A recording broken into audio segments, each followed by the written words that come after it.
Stugotz here for 1-800-Flowers. The countdown to Mother's Day is on, people. This is not a drill. You only have 6 days left to get Mom a gorgeous bouquet from 1-800-Flowers.com. So, to help you get out of this jam, 1-800-Flowers is offering an amazing deal that Mom would approve of. Today only, when you order a dozen sorbet roses, 1-800-Flowers will give you an extra half dozen free, plus a vase for just $29.99. That's right. Buy a dozen sorbet roses, get half a dozen, plus a free vase for just $29.99. This limited time offer ends today, so order now. With an impressive mix of pastel shades like pink, orange, and lavender, these roses are guaranteed to make her smile. Roses are the perfect way to surprise all the moms in your life. Wife, aunt, sister, grandma. These breathtaking roses from 1-800-Flowers are picked at their peak and shipped overnight to ensure freshness.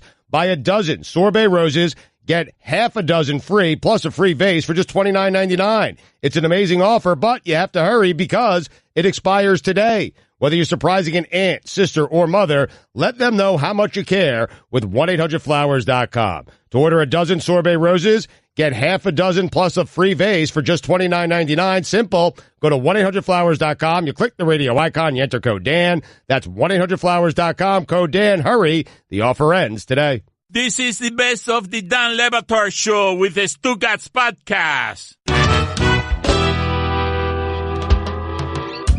Rough weekend for Skip Bayless. LeBron James, he cornered the market on LeBron James criticism. LeBron James is soft. LeBron James is mentally frail. It was only a rough weekend if LeBron was indeed aiming glass. Yeah. That was fairly amazing to watch. We will talk about that because I thought that Miami had gotten the best years of LeBron James's basketball career.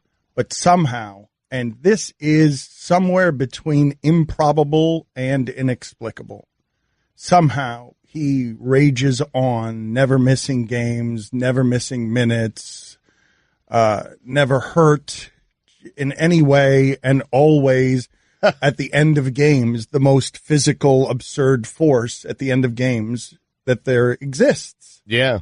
Played 82 games this year at the age of 34, which is incredible. But you think that maybe the Cavs are getting better years than the Heat got with LeBron, the 4 years the Heat got with LeBron? What I'm saying is that he's still in his prime. There's no. What I'm saying is I thought his prime was over, and his prime is not. And that it's weird to me at 34 when you say, is he 34? Is he now 34? I think you're making him older than he is. He's not 34 yet. I believe he's 34. I'll check on it right now. But you said the word incredible. He is 33. You said the word incredible, which is a compliment, but is also not credible. So I ask you this question, because usually in sports, when something, man, we are skeptical, right?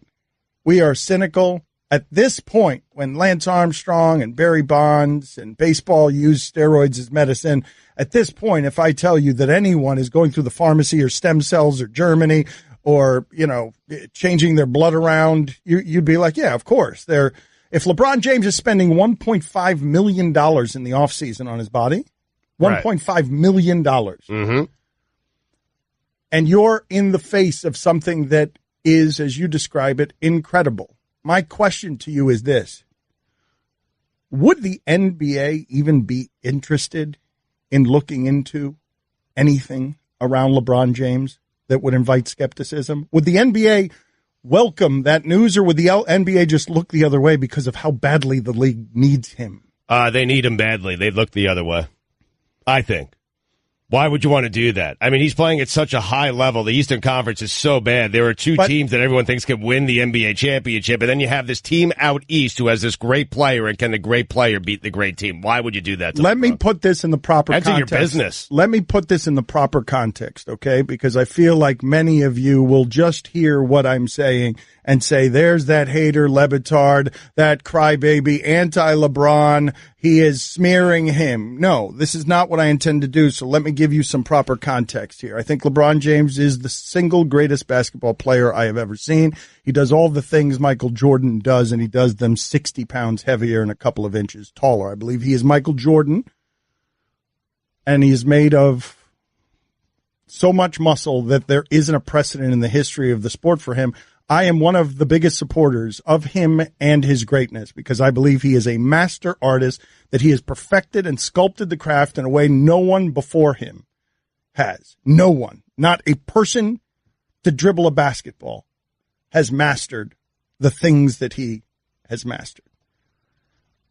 And so within that, you're now witnessing a guy who was questioned at every turn, putting in a season that is improbable with the amount of mileage that he has on his body, that he's never hurt. I happen to know the people that LeBron works with. Okay. I happen to know them as their former Navy. One of them's a former Navy SEAL. These people do all the things to the body that Tom Brady is doing to the body. It is a heightened sense of physical vigilance in terms of taking care of that body.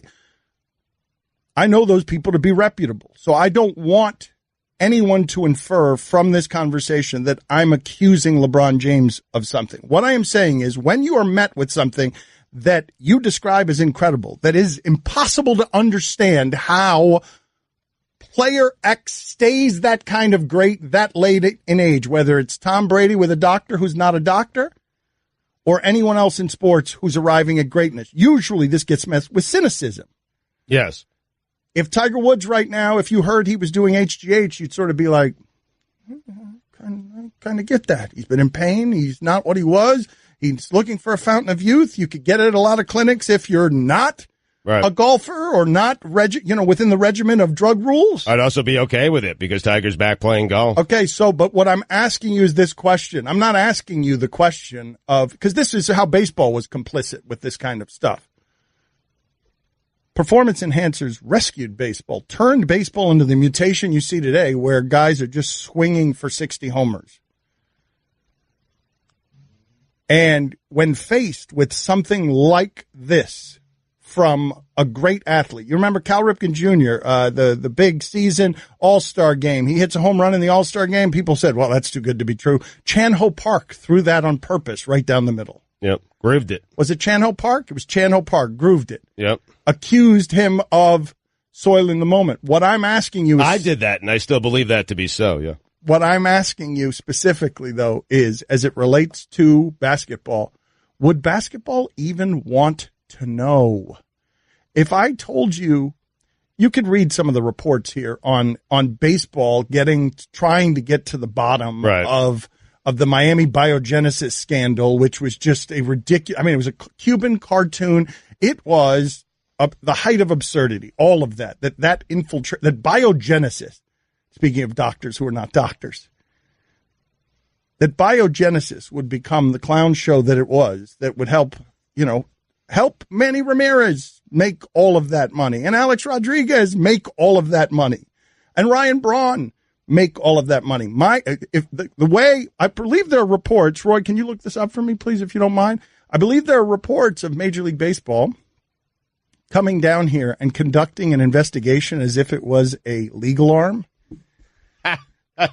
I believe they did, yeah. With straight clown show stuff all over the place that you can read about, and Roy is finding us. But you have painted an interesting picture here and scenario, at least for me, because I love this stuff. So someone walks up like a deputy under Adam Silver, and he's got a manila envelope. Yes. And he knocks on the door. Does Silver want to see it? Adam. Does Silver want to see it is what I'm asking. I got some jaw-dropping stuff here on the I got pictures. I got quotes. It's in this envelope. All you have to do is open it up. How does Silver respond? I'm asking you at this point, given that the testing for HGH is terrible, given that I don't believe, unless it's recently, Mike, does the NBA even test for HGH, given that HGH is a healer and a helper, that many of these guys don't even use it for strength. They just use it to have the strength to play 162 games in baseball, to get up every day and do a physical job that hurts.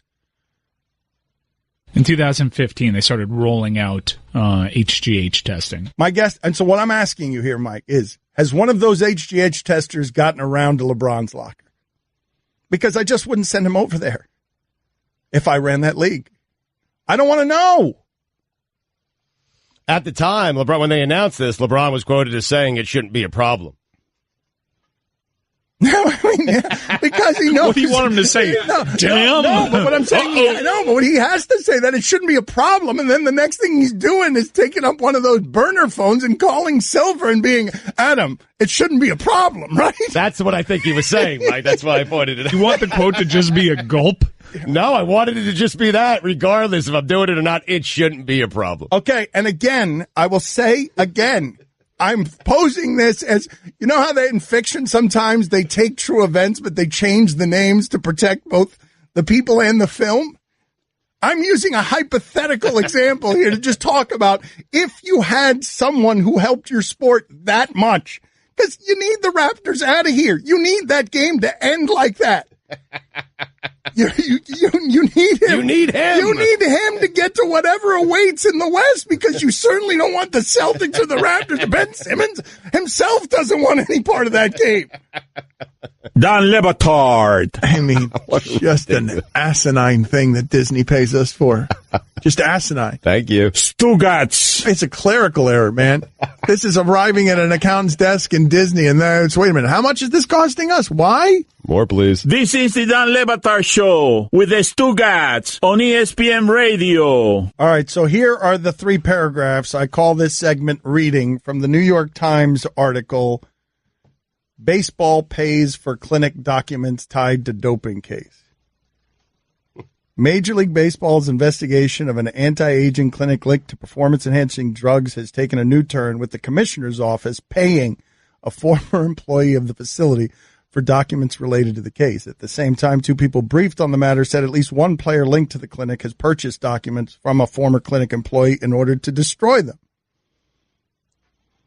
So I want you to imagine this happening in Miami, okay, because this is where all this weird bleep happens. We got a clinic that's not a clinic, run by a doctor who's not a doctor, who's giving drugs that, baseball has tough time testing for to players, and the denials are comical. Ryan Braun's is an epic for all time. Can you get that, Mike? I mean, this is guilty as sin, and you just need to get Ryan Braun's angry denial that he ever used steroids when he was guilty as sin. Sold me, man. I was so convinced. Yeah, I mean, It's one of the best ever. I mean, it was better. It's better than Rafael Palmeiro with the B12, or Sammy Sosa forgetting how to speak English, or Mark McGwire. I'm not here to talk about the past. Ryan Braun went face first into the buzzsaw with denials that were strident. Didn't you get on everyone around here for saying that Ryan Braun actually cheated? You're like, no, you can't. I believe I was. I believe I was that kind of naive. I believe I also believed I just didn't believe that anybody would get in front of the cameras and lie quite that overtly. I think what happened was Aaron Rodgers was a good friend and business partner of Ryan Braun, and he went to bat for Ryan Braun, saying no way, and stayed in business, and Dan loves Aaron Rodgers, and therefore... No, that's the way you do business. I was just doing innocent until proven guilty, and then being swayed by someone's strident, obnoxious denial. Dummy. I forgot that whole Rodgers-Ryan Braun thing. It ruined their friendship. Yeah, it did. They don't talk anymore. It did. But I want you to picture this. Major League Baseball paying God knows how much to somebody who runs one of these clinics. And again, Mike, what I'm pushing in your face that's not in front of the nation's face is, it's someone like DJ Khaled. Like these clinics down here, I mean, I believe we lead the country. Florida leads the country in fraud. Every DJ down here is also a pharmacist. The idea that Major League Baseball was running through one of these clinics, run by one of these doctors who is not a doctor. Please find that Ryan Braun denial. I'm going to keep reading this. The unusual battle, according to the 2 people, also appears to involve efforts by other players tied to the clinic to buy potentially incriminating documents and keep them out of the hands of baseball's investigators. You got a bidding war between baseball's investigators and baseball players who didn't want the paper trail trying to buy documents from people like DJ Khaled. And baseball has no subpoena power. So I want you to imagine that.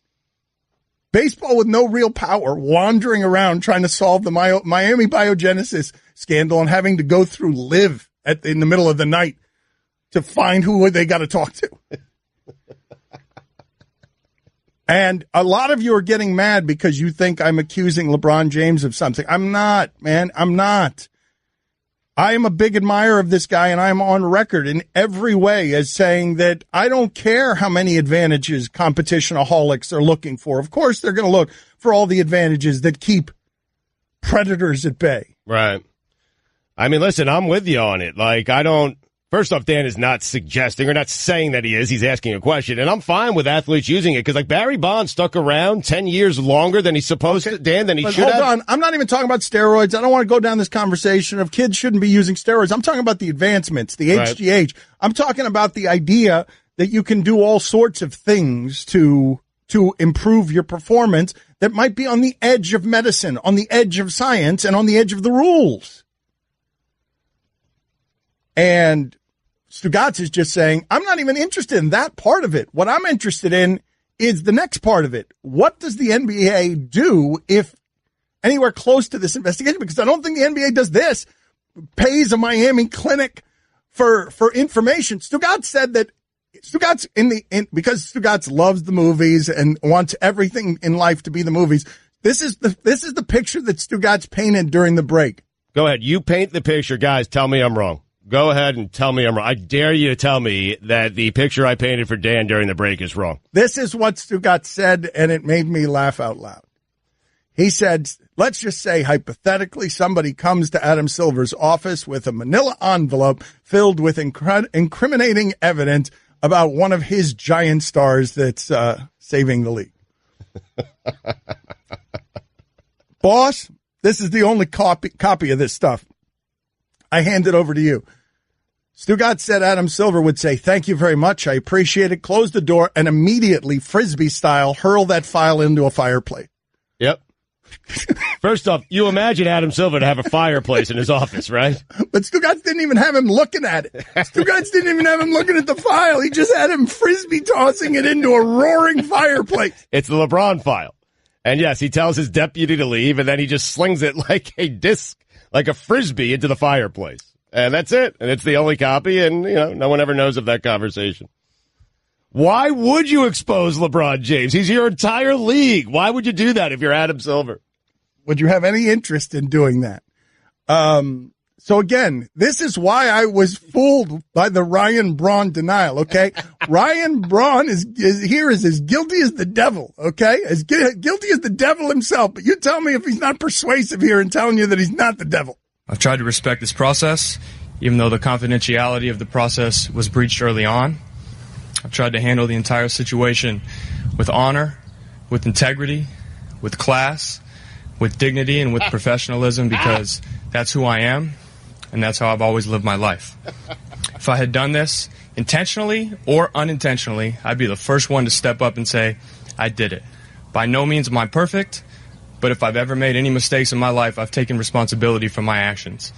I truly believe in my heart, and I would bet my life that this substance never entered my body at any point.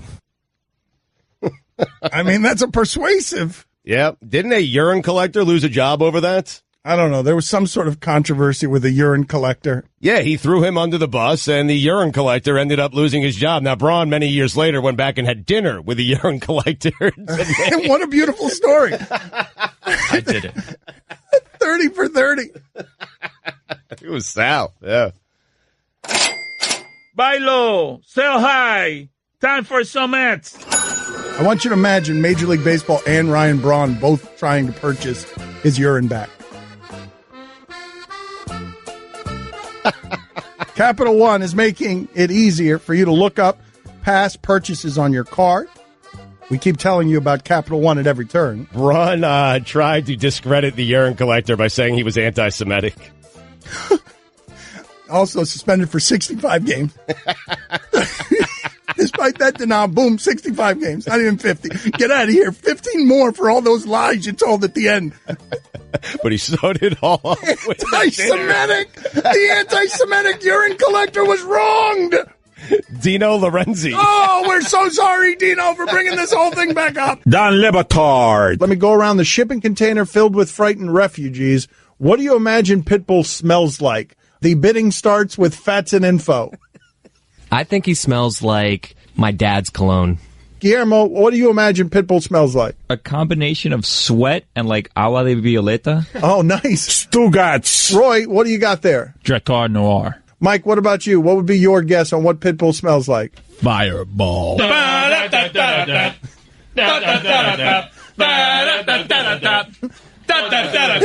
Thank you. This is the Dan Le Batard Show with the Stugotz on ESPN Radio. We'll get to the only hockey sound you need in a second. But is Sylvester Stallone over 70? He's 71 years old. Yep. Come on, man. Guillermo, put it on the poll. Did you think that Rambo would still be in the game at 71 years old? Since we're discussing former performance-enhancing stories from yesteryear, you want to revisit the Stallone balcony in Australia story. It was either Australia or Alaska. I get them confused sometimes. And agents were flooding his hotel room, and he was hurling HGH from the balcony, reportedly. He gets to make Rambo 5. You yell at me if I suggest that Adam Silver would throw him an envelope with incriminating HGH evidence on one of his stars in a fireplace like a Frisbee. Leans back in his chair. Yeah. Just throws that So how do you have it? Do you have it like an overhand Frisbee toss or like an underhand Frisbee toss? It's overhand. He takes the corner of the manila envelope, all right, just the corner, and he flicks it right into the fireplace, and it's gone. And the envelope has written in a Sharpie HGH evidence on it. Because that's how the biogenesis scandal probably went about. Can you give me the details on Stallone and that balcony? I just want to hear. I would love to interview him about this. Like, what does Sylvester Stallone think? He's on the phone. He's saying, yeah, I think I can get Rambo 5 done. How old are you, Sylvester? I'm 71. He was found guilty of importing human growth hormone into Australia. He was found guilty. What do you mean he was found guilty? He was found in his hotel room, and by extension, he's guilty. He's guilty of being Sylvester Stallone. Found guilty? Just watch one of his movies. Officials later witnessed him drop 4 vials of hormone testosterone from his hotel balcony before authorities could search his suite. Yes. They found 48 vials in his luggage. So wait a minute, he was just getting done with the discarding? Wow, they caught him quick. He only got rid of 4 of them. He had 48 more to go? And he was just going to throw in the pool?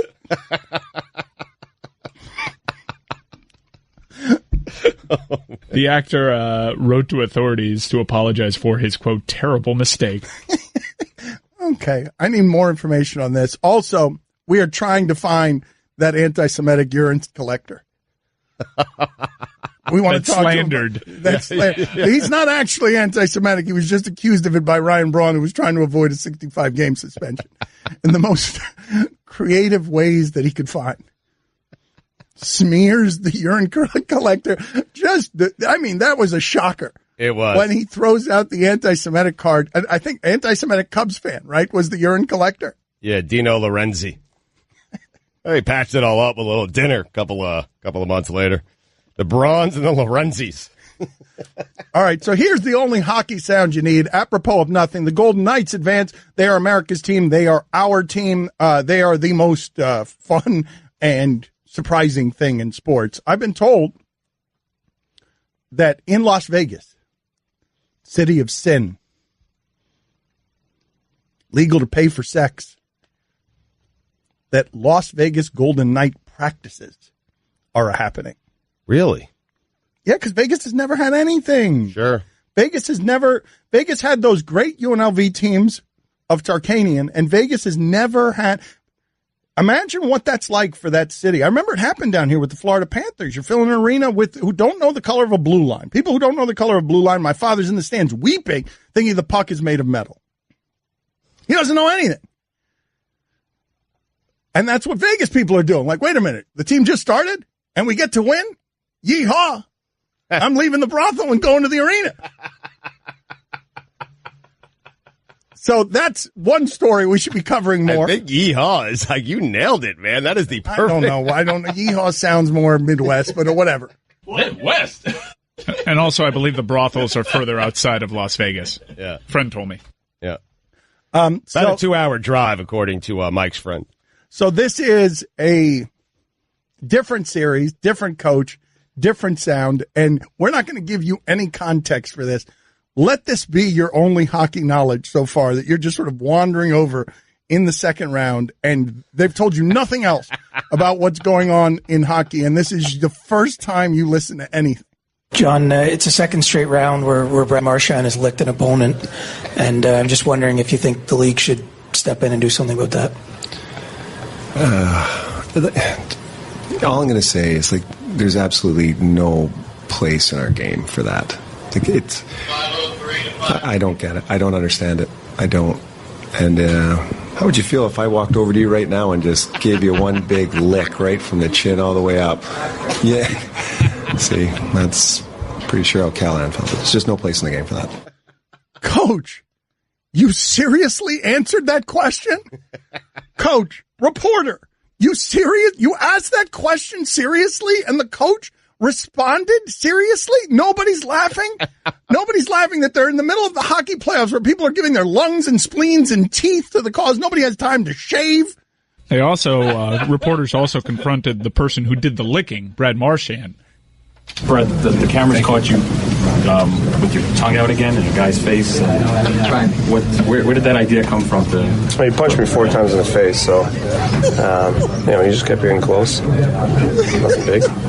Ryan McDonough said he didn't know if there was a difference between spitting in someone's face and licking him. What do you have to say about that? That's cute. What the hell's going on in hockey? Get me every expert that can talk about what's happening in this series. Everyone. Like, what is happening here that all these people are answering the question seriously? We got a serial liquor going on throughout the hockey playoffs. But who do you want on? Like, everyone. Which part of that didn't you understand? Okay. Everyone. Sound of the day is brought to you by Dollar Shave Club. Upgrade to shaving with a fresh blade whenever you want for a fraction of the price. Join DollarShaveClub.com today. Look, I don't dance now. I make money moves. But first, get the anti-Semitic urine collector. First, that's first. Dino Lorenzi. And it's alleged anti-Semitism that may have been cleared up over dinner with the Bronx.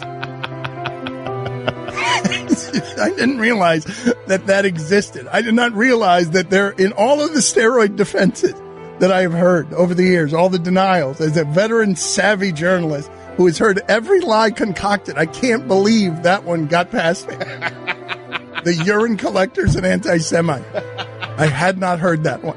Catch more of the Dan Le Batard Show with the Stugotz, 10 to 1 Eastern on ESPN Radio and ESPN News.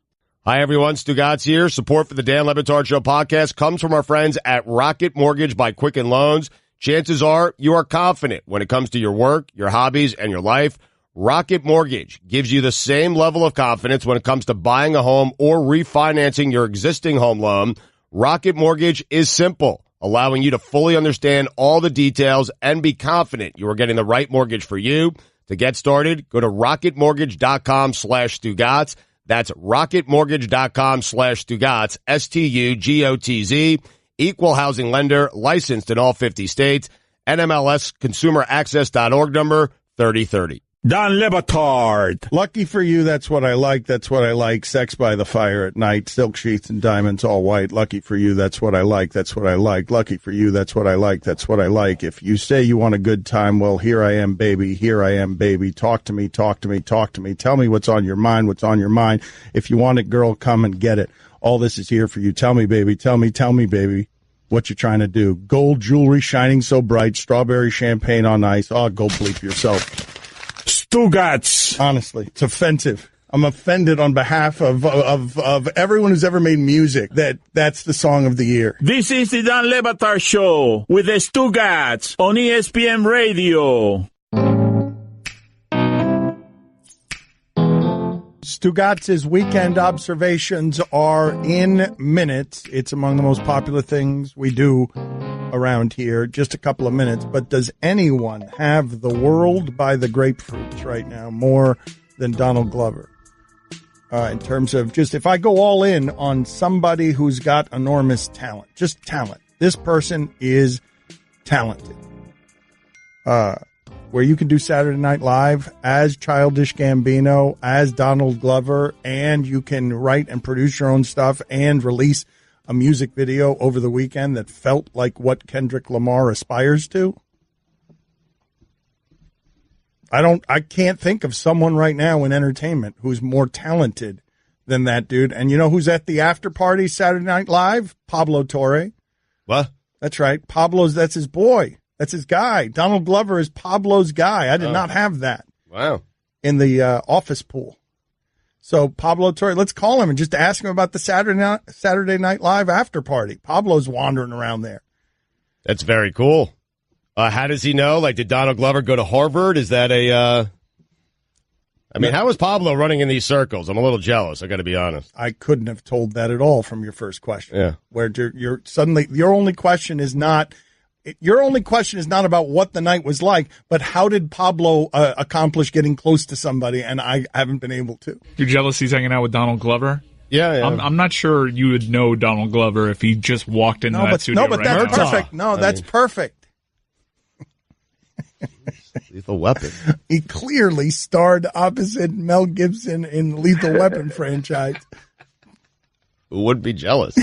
Why wouldn't you be? He's a little bit older than Pablo. I got to tell you, though, that's the reason you were asking the question, because you thought it was weird that Pablo Torre would hang out with one of the stars of Lethal Weapon. Correct. Yes. and then at this point, Danny Glover is a little bit older. He's a little bit older at this point. Pretty cool that he's doing music now. It's amazing. It's impressive. Who would have had Danny Glover as one of a great artist who made a great video this weekend? It was a huge upset when I saw that video. When I saw how good Danny Glover looked shirtless. Donnie Glover. Time now for Stugotz's weekend observations. It is time for Stugotz to share his game notes. No one in the media will tell you what happened better than my boy Stu. Weekend Observations is brought to you by Vivid Seats, the official ticket partner of ESPN. Download the free Vivid Seats app today to get your tickets. Dan, listen, he's great, but he's still not better than MJ. Yadier Molina, I'm so sorry. Sign that you are old. You send your wife a tweet saying, "Can you believe this heat?" You want to know why you didn't care about the Kentucky Derby? Because horse racing is dead. It died the second Wes Welker won over $50,000, handed out $100 bills while reportedly on Molly. Yadier Molina, I guess that's the way the ball bounces. Too soon? He didn't say a thing for 17 years. Now Tom Brady won't shut the hell up. Ben Roethlisberger, after hinting at retirement several times over the last 3 years, said he was surprised the Steelers drafted quarterback Mason Rudolph. Big Ben, the Stugotz is strong in you. Ben Roethlisberger is what happens when you've been emboldened by Tom Brady's recent comments, but you aren't aging anywhere nearly as well. Clayton Kershaw, not pitching well, and now injured, otherwise known as rounding into postseason form. Stagger Lee, December 31st, 1978, by the Grateful Dead at the final Winterland show.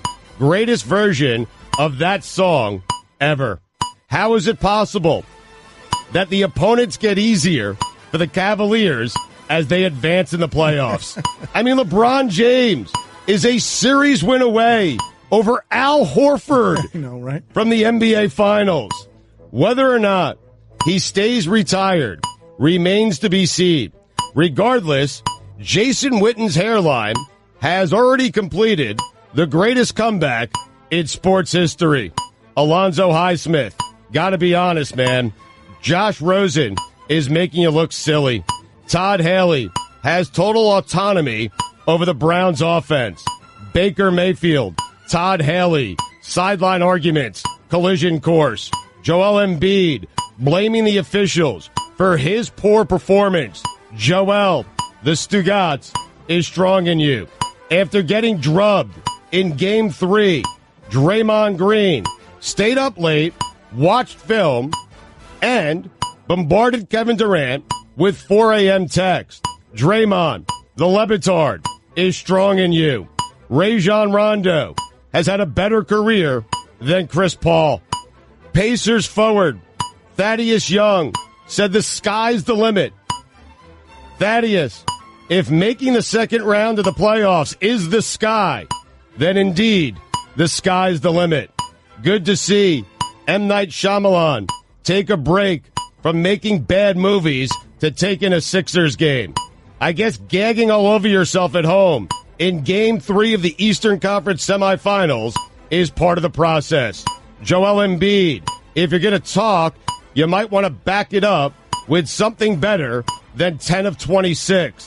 Any particular reason no one is ripping Brian Colangelo? Trading up for Fultz, letting Tatum go to the Celtics. He should be fired and replaced by Sam Hinkie. Wait, Brent Brown has trusted the process for 5 bleeping years and might get only one playoff run? Jay Wright, Philadelphia 76ers, collision course. The Bruins had to tell forward Brad Marchand to stop licking his opponents. Brad Marchand, hockey player. That's not how you pronounce it. How do you pronounce it? You have him from another planet. Yes. Brad Marchand, mental ward, collision course. How do you pronounce it? Marchand. If the Celtics knew that Terry Rozier was going to be this, do you think they still would have traded for Kyrie? And by the way, why didn't they know he was going to be this? Perhaps it's because he played 3 full seasons and has shot 38% from the field, but Daryl Morey told us, you know who a player is after 3 seasons. It was close, but Terry Rozier just snuck in that he's Allen Iverson.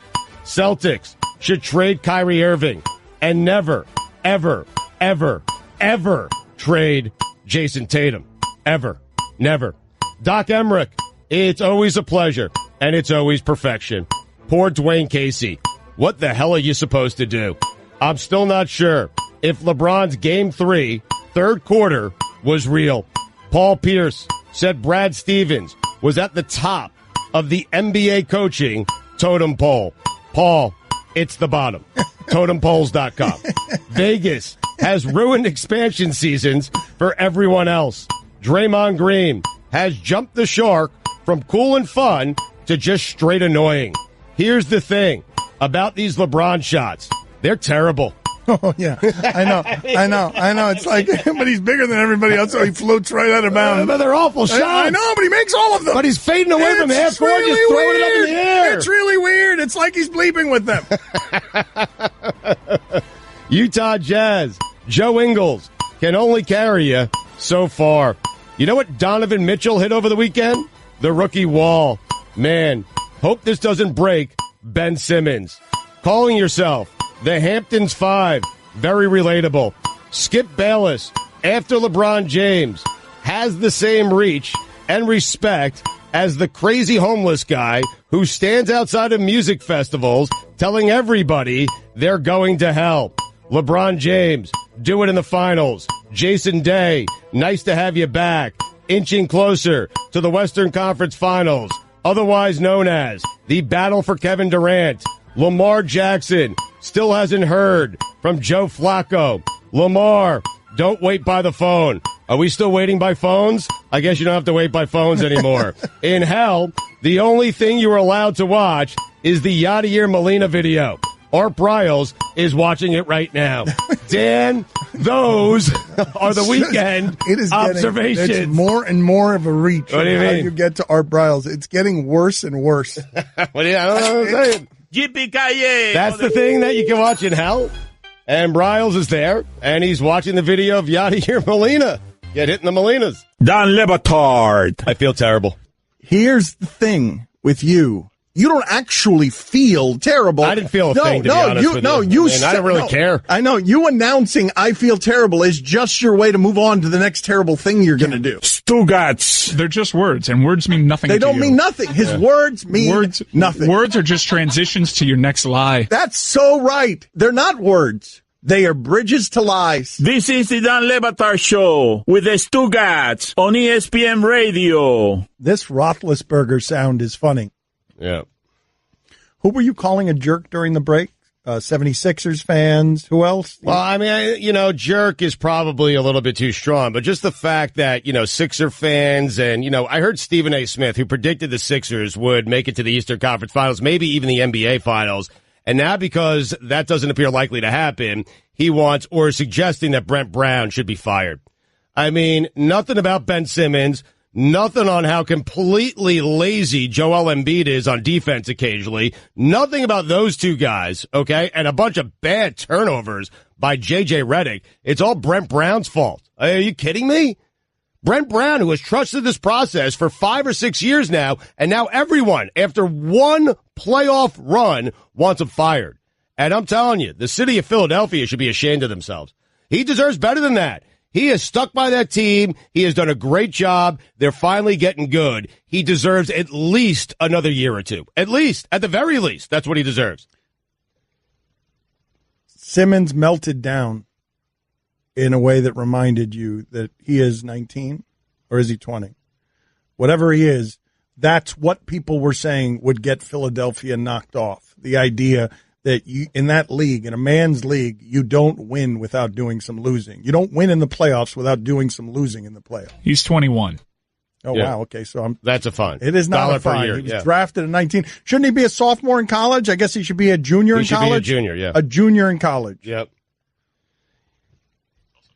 That's a meltdown. He's also not a rookie. We can get into that later, but definitely I'd rather not, but fair enough. Okay, well, I'm glad I got it in. All right. So, but the idea that he would, the difference in that series right now, between it being over and you thinking the Sixers are still going to win it, is Ben Simmons at the end of a playoff game just short-circuiting. Or I can make the argument, that Brian Colangelo is the difference in that series because he decided to take Markelle Fultz and not Jason Tatum. He's the one who's 19. If he had Jason Tatum, forget the series would be over. He's the one who's 19. Yes. Guillermo, put this on the poll. Is it more embarrassing to score 1 point in a playoff game than to score 0? Oh, absolutely. Ben Simmons scored 1 point in a playoff game. Yep. And I thought it was more embarrassing than Chris Bosh, who scored 0 in a Game 7 of the finals. Everybody was taking victory laps about the process last series. But when you really look and analyze what the process was, there was Okafor. Oh, no. There was Nerlens Noel. No, but Michael Carter-Williams. No, there was trading up for Markelle Fultz and letting Boston get Jason Tatum, who, by the way, they have your first-round pick this year. Your hits on that draft was Ben Simmons and Joel Embiid, and they've played, a combined 1.5 seasons, even though they were eligible for 4? Right, but who hit on those guys? It was Sam Hinkie. All right, it was not Brian Colangelo. The one time Colangelo started poking his beak around there, the whole thing got messed up. Hold on a second. First of all, it's Brent Brown. That's a fine. Okay. Well, what do you mean? I get fined for that? It's Brent Brown. Secondly. All right, I'll pay you, but watch your tone. What the process actually was is not having success and then having success. The process is accruing so many talented picks at the top of the draft that even you being unscientific about drafting players, you being no good at drafting players, if you hit on 1 or 2, you have gamed the system by tanking so that you can get 1 or 2 stars and not have to do it in free agency. While they've been lousy at how they've used their top picks, getting 1 or 2 stars from all those top picks is the process. Also, it's Brett Brown. Fine. Big one. Is it? It's Brett Brown. I mean, that's triple digits. I mean, seriously. Is it Brett Brown or is it Brett Brown? Correcting me with something that's worse than what I said in the first place. But you didn't even know that my correction was wrong. That's a fine. What? Over-fining me is a fine now. You watch your tone. I've made it so. Over-fining me is now a fine. What do you mean you made it so? I just made it so right now. Well, I'm going to make this so. When you correct someone with an incorrect correction, it's $500. It should be. That seems steep. Only for you, though. No one else on the show. Guillermo, put it on the poll. Is it Brett or Brent? Is it Brett, Brent, who cares? Put who cares as an option. That is Straight Talk. It is brought to you by Straight Talk Wireless, nationwide coverage on America's largest and most dependable 4G LTE network. Stephen A. Smith is doing that move, though, where he thought something was going to happen. It doesn't happen, so fire everybody. I mean, it's incredible. It is. Listen, it's a plague on the sports industry, man. I know that move, and I'm proud of Stephen A. because Lord knows I have done that move. I perfected that move, but he is doing that move. And Stephen A., there's a little bit of Stugotz in everyone, man. That move is something you will see across sports. Person predicts X. That does not happen. Rip the team that produced the incorrect prediction. And fire Brent Brown. What the hell's that guy's name? Is it Brett or is it Brent? Why are we defending the job of Brent Brown? It's going to be Jay Wright. Don Batard. Where's our trip to Mars, Musk? Oh, you hear what he said about Mars? The first few people who go to Mars on his mission, SpaceX, whatever it is, they're probably going to die. Stugotz. So I want to have this writer on because I think I want to expose Elon Musk because I'm not credible enough to do it, but this guy seems to be my guy. He seems to have facts. You want him to give you the facts that you can then be armed with to say, look, when we go to Mars, Elon Musk is going to kill us first. Yeah. This is the Don Batard Show with the Stugotz on ESPN Radio. ESPN Radio is presented by Progressive Insurance. Guest on the Dan Le Batard Show appear via the Shell Pennzoil Performance Line. Here's your SportsCenter update. El Clasico, Real Madrid and Barcelona finished up with a 2-2 draw as Cristiano Ronaldo exited early with an ankle sprain. CC Sabathia says he'll likely retire if the Yankees win the World Series this season. And finally, while it hasn't been officially confirmed, it appears the third film in the John Wick franchise will be called John Wick Chapter 3 Parabellum. In Latin, the term parabellum means prepare for war. I am in, man. John Wick he might be the baddest movie character in terms of just the scariest movie character of all time. You agree? Him or Bodhisattva? For you pros out there, this week is OSHA's safety stand down, and we've teamed up with Werner to take a time out to learn about ladder and fall protection safety. Remember, falls are preventable. Go to WernerStanddown.com to learn more. That's WernerStanddown.com. I wish I took that course. Remember I fell off a ladder, went to the emergency room? I was trying to get a lizard off my ceiling. I stood on the top step of that ladder. I'm telling people this is why this is important, okay? It says don't stand on the top step of the ladder. I did. I fell nearly to my death, had to go to the emergency room, drove myself, and came in the next day, and you guys mocked me for it. And so what I am encouraging people to do, because it's important, is go to WernerStanddown.com. For all the latest headlines and information, tune in the SportsCenter on ESPN Radio all throughout the day. How high are your ceilings? Yeah. Those are high ceilings. That was 2 houses ago. Can you nearly fall to your death and drive yourself to the emergency room? I did it. Put it on the poll. Can you nearly fall to your death and then drive yourself to the... I mean, he's turning it into both a live read and an act of heroism that he fell while trying to get a lizard off his roof. I mean, my daughters would not go to sleep in my ceiling. That's a fine. My daughters would not go to sleep because they saw this lizard on the ceiling, and they said, Daddy, you got to get down. We can't go to sleep. Why did you turn that into a live spot for what? Well, I mean, it's Werner Stand Down, and they're teaching you how to, you can get injured on a ladder, and I've been injured on a ladder, so I think it's important. You were giving that read a personal touch? Yes, I was. Right. That people are probably sitting around going, really? You want to teach me how to, climb up a ladder and climb down a ladder? And I'm telling you, yeah, because I thought the same thing, and then I got injured on a ladder. That's it. A ladder where the top step clearly says, do not ever step on this. Every ladder in the history of ladders says that on the top step. Yep, WernerStanddown.com. I mean, I wish this was around when I was climbing ladders. So Ben Roethlisberger has this sound from 93.7 The Fan. Let's listen to this sound of Ben Roethlisberger being shocked and appalled that the Steelers drafted a quarterback. I told them when the season was over, I felt really good and was planning on coming back for 3 to 5 years, exactly what I just told you guys.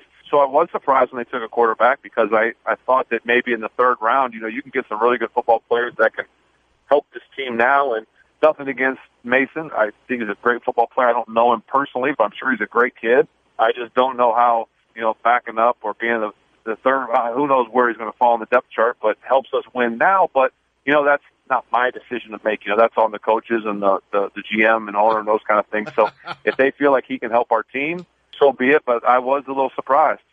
That was not the end of Ben Roethlisberger's opinions on the Cook and Pony Show, 93.7 The Fan. Will you feel any extra or added responsibility to take him under your wing? Do you think you'll have to do that? I don't think I'll need to now. He said that he doesn't need me.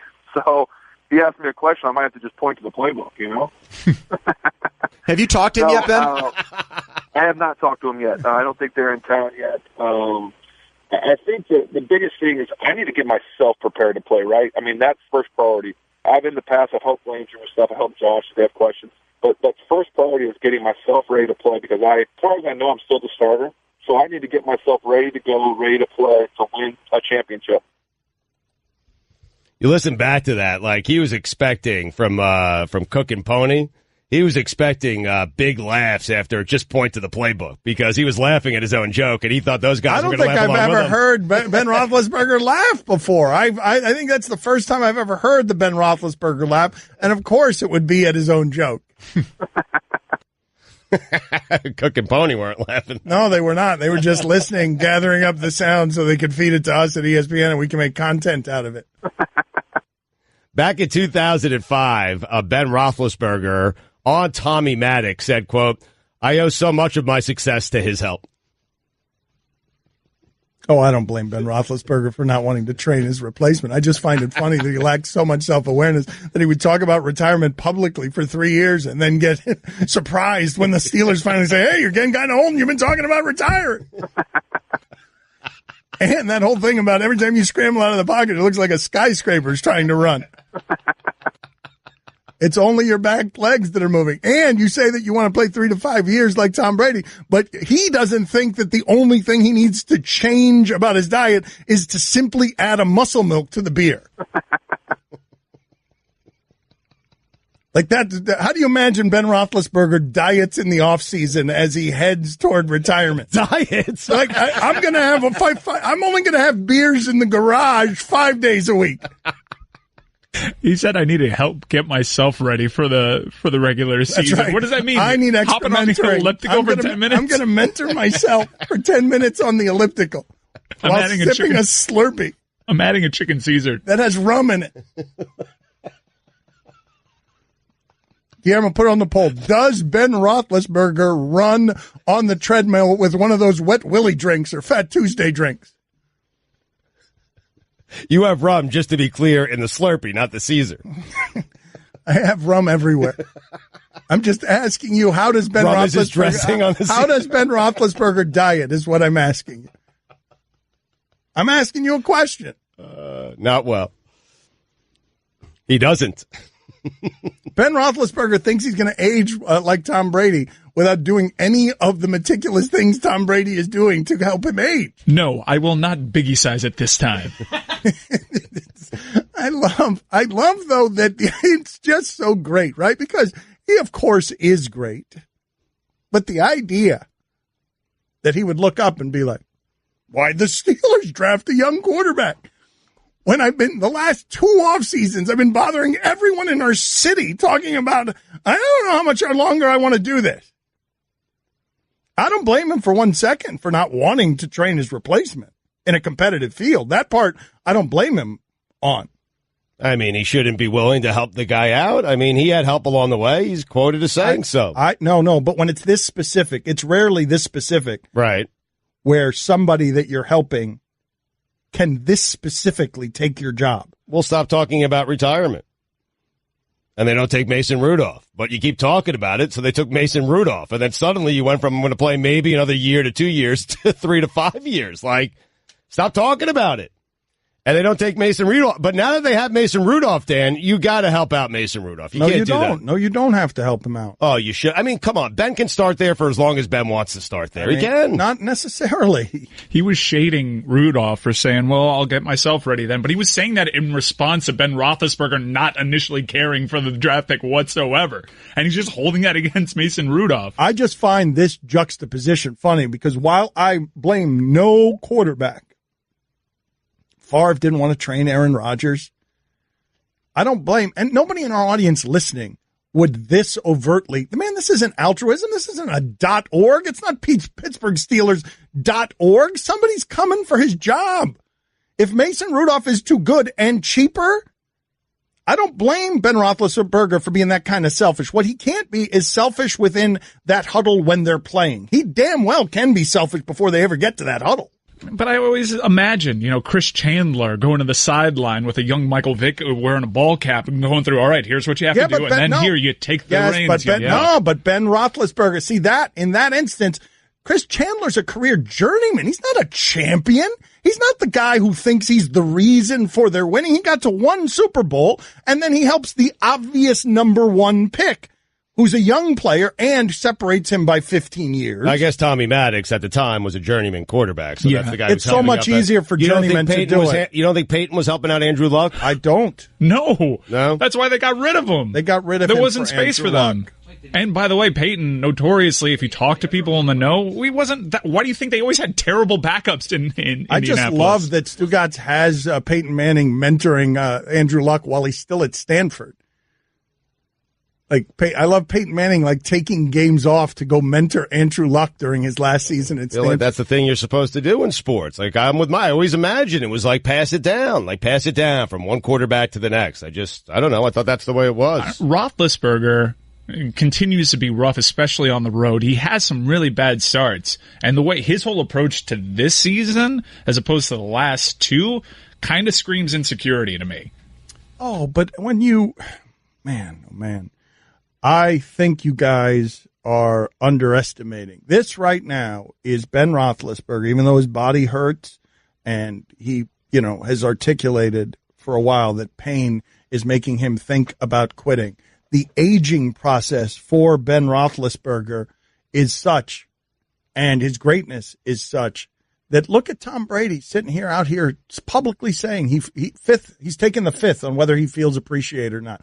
Tom Brady, where the organization has come out and said, put its name on, a Kraft put his name on publicly, Tom can retire however he wants.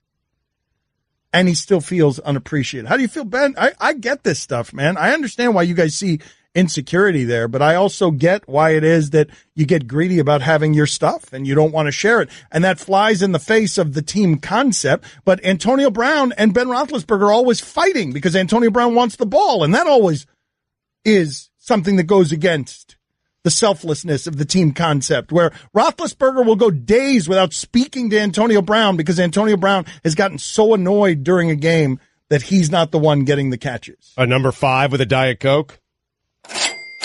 Uncle Fatty's new water world isn't going to pay for itself. Oh, he's throwing the diet in there now. All right, you ready to go? Don't forget, you can hear more of my sons Dan and Stu weekdays starting at 10 Eastern on ESPN Radio and ESPN News. I'm a one-trick pony. Literally. I show up at kids' parties and act cute. That's pretty much it. So excuse me for being bitter. When Geico says not only could we save you money on car insurance, but we do more. Like give you 24/7 access online, over the phone, or even via our award-winning mobile app. Well, ooh la la. Aren't they multi-talented? Hey, I said organic carrots. Geico. Expect great savings and a whole lot more. Don Batard. I don't like when, big-time celebrities, they get so big and then they're going to write a children's book. It's an easy cash grab, and quite frankly, I don't need Jack White's advice on how to raise my children. It's annoying. Sorry. Hey, Jack White, please. Let me tell you, the last place I'm going for children advice, for child advice, for parenting advice, is to Jack White and his stupid book. Jack White. Stugotz. And honestly, who is Jack White? Pretentious Jack White. Hey, I'm going to fire up a children's book. Tell you how to parent your kids. Leave me alone. Just write new songs. Stop writing books. Write new songs. This is the Dan Le Batard Show with the Stugotz on ESPN Radio.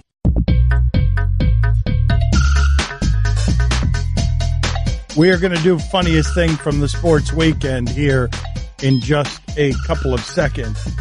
But these Raptors, how demoralizing do you think it is to keep trying to get missing pieces, last pieces, Serge Ibaka, PJ Tucker, Van Fleek, the bench, Van Vliet. The change your entire offense. Van Fleet. What I call him, Van Fleek? Yeah, it's Fleek. It's Fleet, I think. Whatever. They keep changing their offense. They've got the coach of the year who now 3 games in is going to be fired because of the end of these games. Because one of the greatest players ever, Dwayne Casey's going to get fired because this guy's hitting the most ridiculous shots I've ever seen. How embarrassing is it, though? You change everything about yourselves to beat this one person, and he's howling with laughter at you, shooting basketballs out his butt into the basket. You know what? Because I think the Raptors, Mike, I think they're actually better. Like the game 1, that's a game they should have won. They didn't. Game 2 was a complete disaster. Game 3, they fought really hard without DeMar DeRozan. Like they had a chance to win that game. DeRozan sitting in the fourth quarter. But what are you going to do when LeBron's putting those kind of shots up? I think the worst Raptors team of the last 3 years is one that actually took Cleveland to 6. They've supposed to be improving every year since then. And it's funny. Glue guy PJ Tucker can't stop LeBron. Then he goes to Houston, supposed to be the glue guy. And then amazing defense on Kevin Durant just shoots right over him because he's a giant. Greatness wins. Well, always. Where giant greatness does, yes. Who are the guys? What are the names of the guys? I can't pronounce the guys who are trying to guard LeBron. The LeBron stoppers for the Raptors. Where are they from? What are their nationalities? All right, hold on. Stu likes to call Vujicic the Russian. The Russian, even though he's from Sweden. Mm-hmm. Orlando's Switzerland. Yeah, Switzerland. Yeah, Pekovic also a Russian. What are the nationalities of the guy? Toronto is scouring the globe trying to find someone who could guard LeBron, going to every crevice of the universe, and then at the end of the game, when 2 guys should be guarding him, nobody is. A Nobi or someone like that. Yeah. He's actually British. Yeah. The other thing, though, Mike, is the shot that LeBron got at the end of regulation in game 1 should have beat him there, too. He got a shot there fading to his left as well. That's right. Yeah, with 0.6 left on the clock. I forgot about that. With 0.6 left on the clock, he got a wide open look that was easier to make than this shot. Well, that's the criticism that Dwayne Casey is getting right now. How is LeBron open with 0.6? You gotta trap him. Well, You've gotta trap him. And it's fair criticism. I don't know if it's Casey's fault. He was kind of being sarcastic. He said, maybe I need to emphasize even more to my guys in the timeout. I don't want LeBron to get the ball. I mean, you just gotta trap him. I don't. Like, it can't be LeBron full court, somehow wide open. They had him. I mean, they had him. Legler did a great job of breaking it down. They had him double teamed. He would have had to pass based on the time left and where he was in the court. Had to pass it to Kevin Love. And then from there, who knows? Probably goes, right? Like Kevin Love's not doing that. Well, whatever. It's got to go somewhere else. You have to make someone else for the Cleveland Cavaliers on a full court shot. But I'm telling you, they were inbounding half court, 0.6 seconds left in game 1 at the end of regulation, and he got the same look. Better. Crazy. Better. And so the Raptors try and change everything. Their whole blueprint is constructed to knock him off. And I mean, Rachel Nichols described it on SportsCenter. He's laughing at them. He is. I mean, some of these shots, Dan, it is like game 3, third quarter. Did you watch that thing? Yeah, I've never seen him hit shots like that. No, he's done it. But not this consistently. No, he's done that before when he wants to. And all it shows you is that if he wants to be at 42, he'll be LaMarcus Aldridge.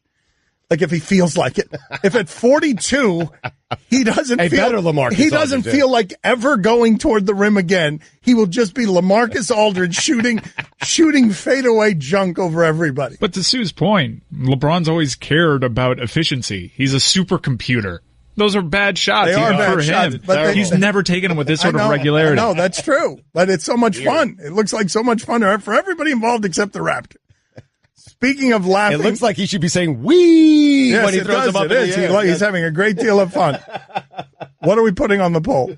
At Batard Show. Does it look like LeBron screaming "wee" on the fadeaways? On all of the fadeaways. Hey, people, tell us what in the sport made you laugh hardest this weekend. It is a segment we call "What Made You Laugh This Weekend." Ha ha ha! Funniest thing from the sports weekend is brought to you by the Capital One Venture Card. Earn unlimited double miles on every purchase every day. What's in your wallet? Speaking of funny, how about the fact that LeBron wouldn't do that to J.J. Barea? And now he's doing it for an imported Brits. Everybody all over the world, Toronto is looking for someone who can guard LeBron. All he had to do was post up. All JJ. he had to do with J.J. Barea is just turn around and shoot. Make him eat your belly button. Chris, what do you got for us on funniest thing from the sports weekend? The 76ers dropping confetti after Marco Bellinelli's game-tying shot, not game-winning. That's great. That's just great. Good Lord. Funny, man. Guillermo, nobody's topping that. Guillermo, what do you got? Over the weekend, Astros reliever Colin McHugh became the first person to use the Diamondbacks bullpen cart. It's the first time someone's been driven to the mound on a motorized vehicle since the Brewers in 1995 would take pitchers to the mound using a motorcycle with a sidecar. I miss the bullpen car. Same here. That's old school.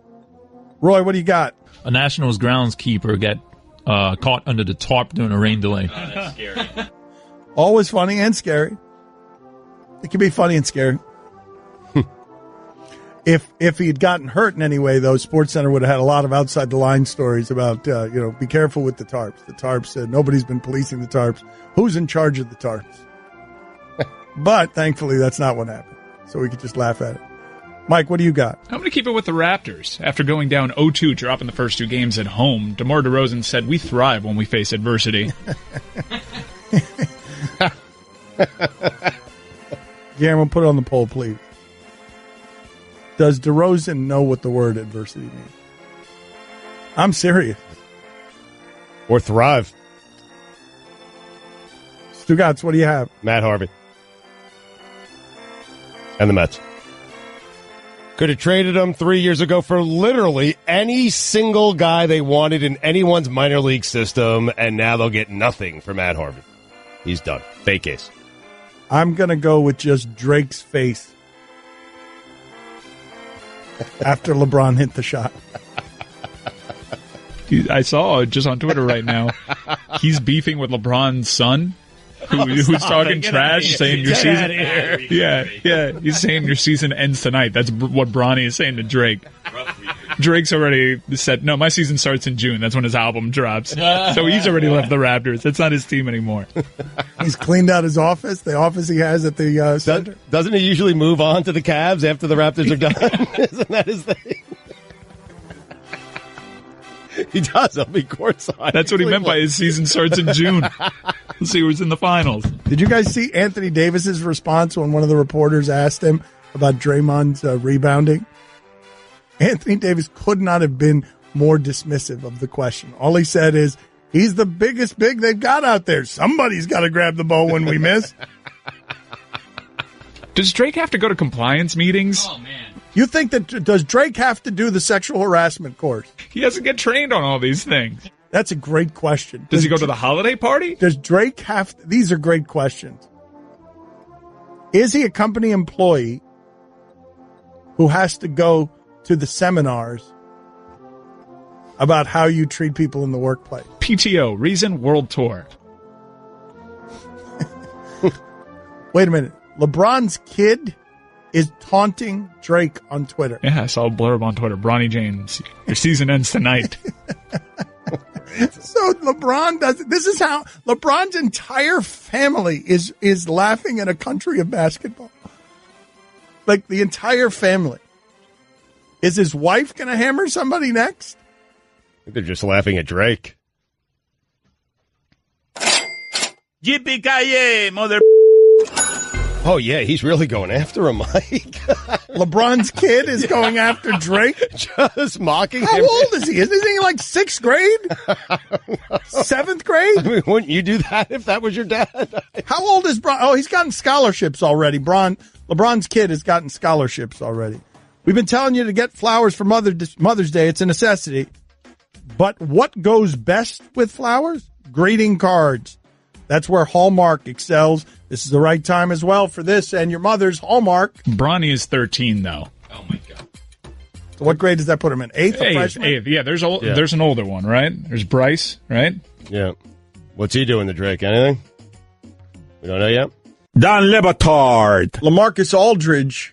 Awful. Stugotz. I mean... No, he's an embarrassment, man. He's bad. He's not a good player. I don't know what happened to him, because when he was in Portland, he was fantastic. He is not good, Dan. He cost them the game last night. Although they won the game. But had they lost, I'm telling you, it would have been on LaMarcus Aldridge.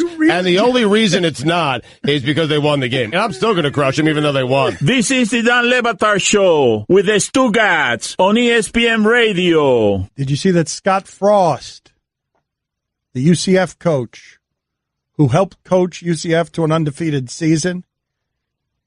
Did you see what he said about UCF trying to declare itself national champions? No.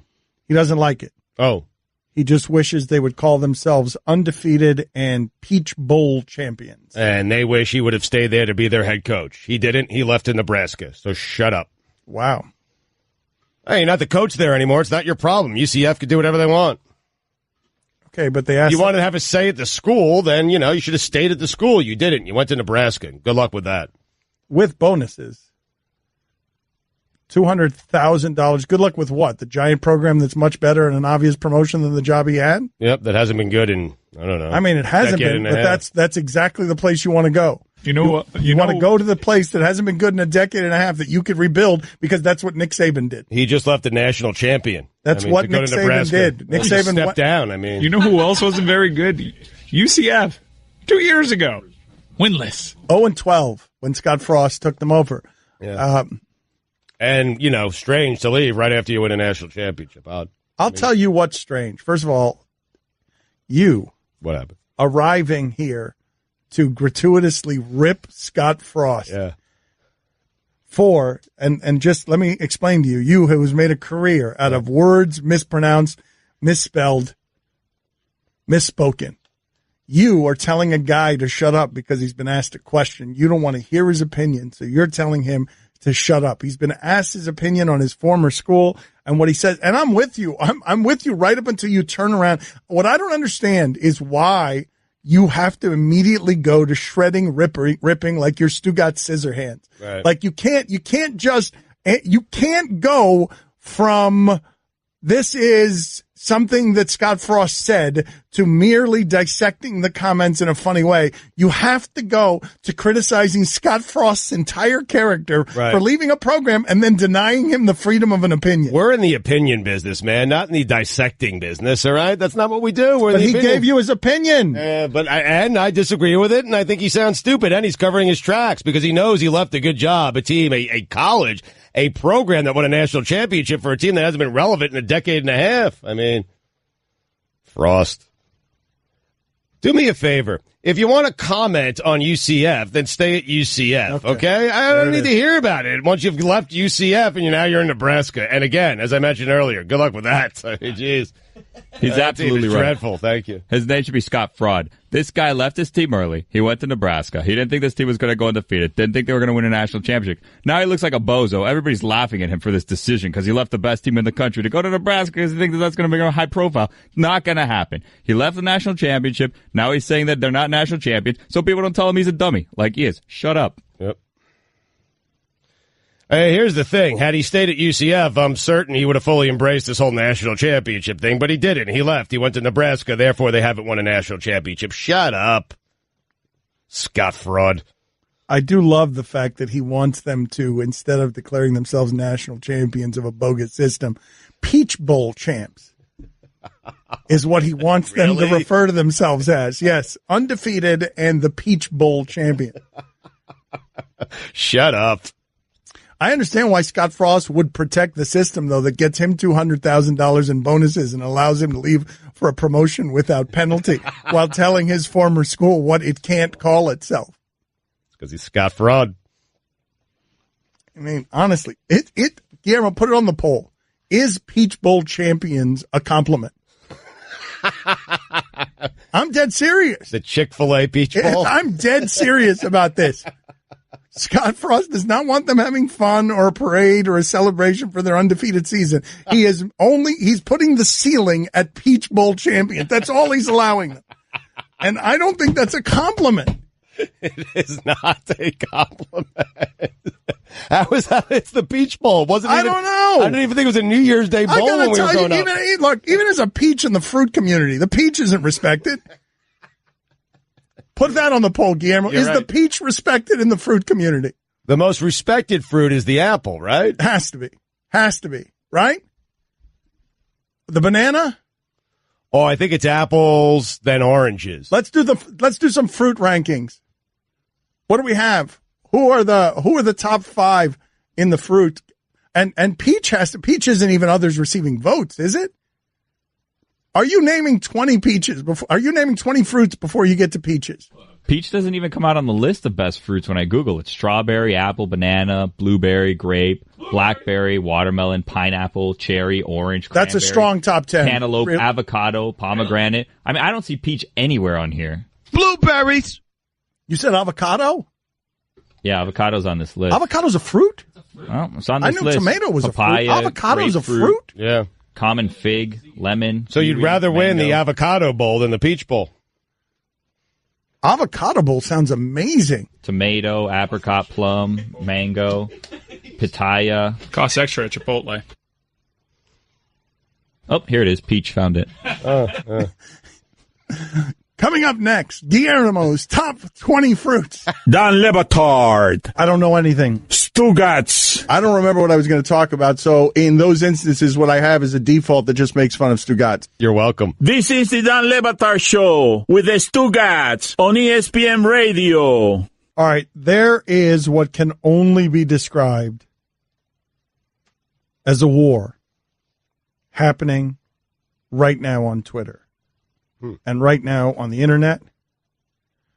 And people are writing in, can the butter zombie even name 20 fruits? Kansas football would take the Peach Bowl as a compliment. Banana for sure. Blueberries, pineapple. People are screaming. How dare you say the peach is not top 5? Dan, French fries are a fruit to you.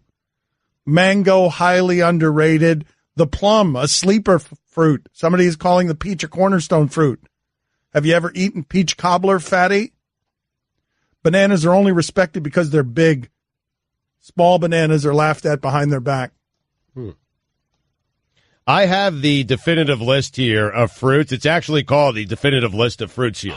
Well, Yeah. I thought Billy had the definitive list. Billy does. No, it's authored by Guillermo. It is. I just was letting you guys know that I had it. I didn't. Billy, very good work. Quick. Guillermo, let's get to your list in a second here, but a texter writes in, stop with the peach slander. Peaches are well-respected fruits.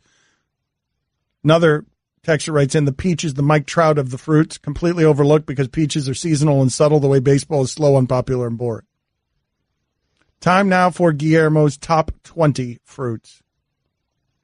Somebody else is also writing here that tomato is legally a vegetable. I don't think that's right.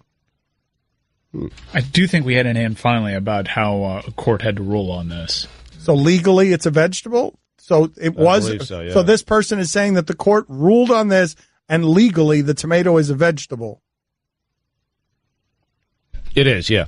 Legally, but only legally. Yeah. Scientifically. Yeah. It had to be classified as a vegetable, I think, because some sort of tariff. Yes. Okay. Back in 1893, U.S. Supreme Court. It's amazing that you know the legal system so well off the top of your head. Yep. Know my fruit. Guillermo, number 20. The 20th best fruit in the history of fruit is? Raspberry. Raspberry? Nobody pronounces it that way. That's how it's pronounced. Raspberry. That way. Silent P. Number 19. $2. Pomegranate. Number 18. Lime. Number 17. Kiwi. Number 16. Mame. Oh, look at that. Ethnic. Still ethnic. 15. Lemon. May have done 15 twice. Too low. Yeah. That's low. 14. Cantaloupe. Cantaloupe's underrated. Love cantaloupe. Too high. No, cantaloupe's Above underrated. lemon? And honeydew is overrated. Cantaloupe is underrated. 13 was a tough one. Number 13. What are you laughing about, Chris? Don't give away the list, you jerk. Number 13. He has a couple scratched out for 13. Like, this was a big number Okay, for well, him. let's go through what was scratched out to number 13. Let's see what was scratched out. No, I'm not going to do that. Because Please do. No, because those things moved up, and I don't want to ruin the list. Okay, number 13. I'm sorry. Cranberry. Number 12. Cherry. Cherry's overrated. It is, you're So right. is the blueberry, actually. But not in muffins. Cherries give me a headache. Blueberries! The blueberry doesn't taste like that. They what? They give you a headache? Yes. Okay. Anytime I drank like cherry soda as a kid. That might be the soda. Nope, regular Coke's fine. It might be all the sugar. I don't think there are actually cherries in cherry Coke, Chris. Dan, at restaurants, cherry soda with the real cherries. Come on.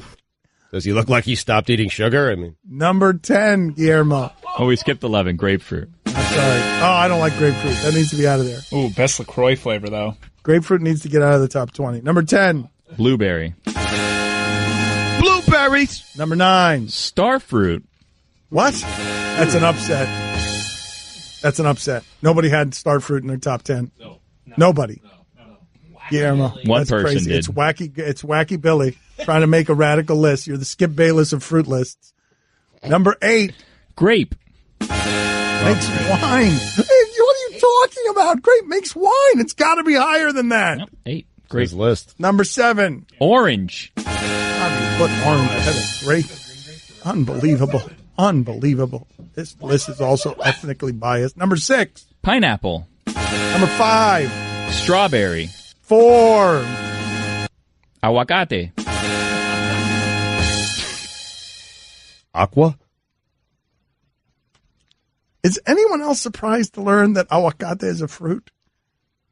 I did not know that avocado was a fruit. Although if you put, it's really because I'd never given it any thought, really. Because if you make me classify it, I wouldn't classify it as a vegetable.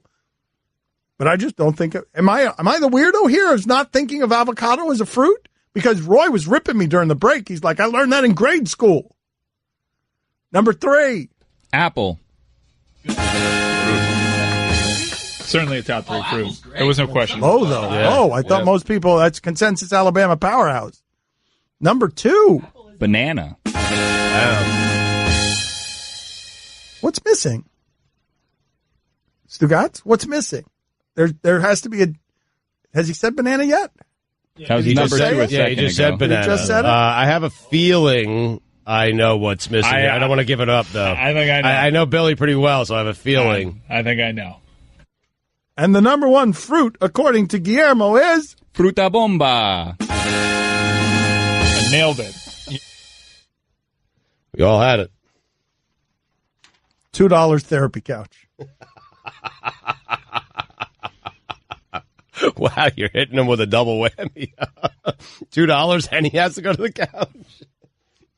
We will check in with the therapy couch at some point during the next segment to hear how it is that Guillermo was doing. The therapy couch for a while had to go away because people were snorting blow off it in one of the rooms here at the Clevelander. We just assume that that's what's happening in the rooms off of the bed. What is that number 1 fruit? I don't know that. Fruta bomba. I mean, doesn't it stand to reason that we should go to break without letting anyone know what the number 1 fruit was? Not until someone answers me why watermelon wasn't on this list. Was it not on the list? It was not on this I thought it list. was at number 8. I thought I heard It watermelon. was pineapple there? Or? Yes, pineapple was there, but I thought I heard watermelon. I did not hear. I still maintain that the Peach Bowl champion is not a compliment. Aquí lo que importa es el catch. How about the clementine? I think that I would say to anyone that I was trying to dismiss, what have they ever done? Peach Bowl champions? Peach Bowl champions? You can listen to the Dan Le Batard Show with the Stugotz 10 to 1 Eastern on ESPN Radio, and you can watch on ESPN News.